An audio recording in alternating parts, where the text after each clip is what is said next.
ایک بات سمجھنے کے قابل ہے، ایک ہے میلاد اور ایک ہے معراج. ایک ہے میلاد، ایک ہے معراج. ہم معراج بھی مناتے ہیں اور میلاد بھی مناتے ہیں.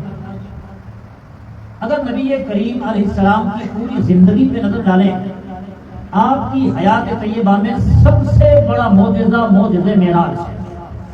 معجزہ معراج. لیکن اگر آپ حقیقت دیکھیں تو معراج سے بڑا میلاد ہے. آپ کہیں گے کیسے؟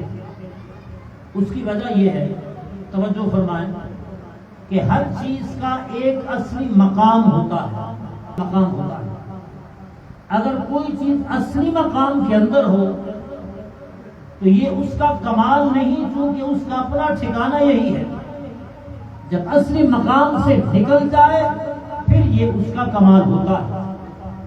میں آپ کو مثال دوں، ہوا. ہوا کا مقام پانی کے اوپر ہے. آپ غبارے میں ہوا بھر دیں اور پانی میں ڈال دیں تو غبارہ پانی کے اوپر رہے گا. اس کی وجہ یہ ہے کہ ہوا کا مقام پانی کے اوپر ہے. اگر یہی غبارہ پانی کے اندر چلا جائے تو حیرت والی بات ہوگی کہ ہوا ہو کر پانی کے اندر ہوا چلی گئی. اسی طرح مٹی کا مقام پانی کے نیچے ہے. دریا میں، سمندر میں، کنویں کے اندر آپ مٹی ڈالیں تو مٹی فوراً تہ میں چلی جاتی ہے. مٹی کا مقام سب سے نیچے، پانی کا اس کے اوپر، ہوا کا اس کے اوپر. ہوا اوپر رہے تو کمال نہیں، پانی درمیان میں رہے تو کمال نہیں، مٹی نیچے رہے تو کمال نہیں. یوں ہی ہر چیز کا اصل مقام ہوتا ہے. جب اصل مقام میں رہے تو کمال نہیں، اصل مقام چھوڑ کر دوسری جگہ پہ جائے کمال یہ.